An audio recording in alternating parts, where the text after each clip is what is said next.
Well, okay, so at this point our shot is finished. Everything is done, so it's time to pass our comp to somebody else or to just export our final shot. So when you work in a professional environment, in a studio, in a production pipeline, most of the time you will deliver a pre-comp. So in order to do that, what you can do is select your whole script, then press tab and type in the pre-comp node. And you can pretty much leave everything by default unless you want to change the name, and you can click OK. And when you have this little window pop up, make sure you select the last node of your script. In my case, it is the grain node.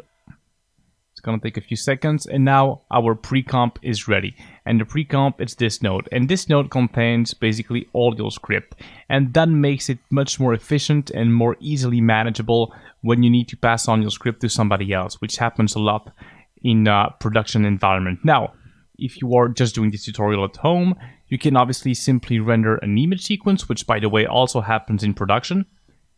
So in order to write an image sequence, you will need first to type in whatever you want to call it. Then you need to type in 4 hashtags. And that is going to tell Nuke that you want to render the whole sequence and not just one frame. So you can just go ahead and type in those 4 hashtags.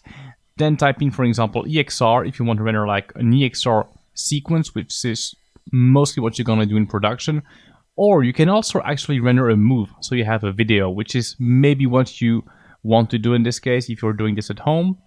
Now, when you cannot render an MP4, and by the way, make sure you select output sRGB if this is your final output. If you do not want to put this in another software that has color management that work with ACES, if this is your final output, you make sure that you render this in output sRGB. And that is basically it. We're finished. Shot is done. Looks good. And so I hope this tutorial was helpful, and I am really looking forward to see what you do with it. Good luck.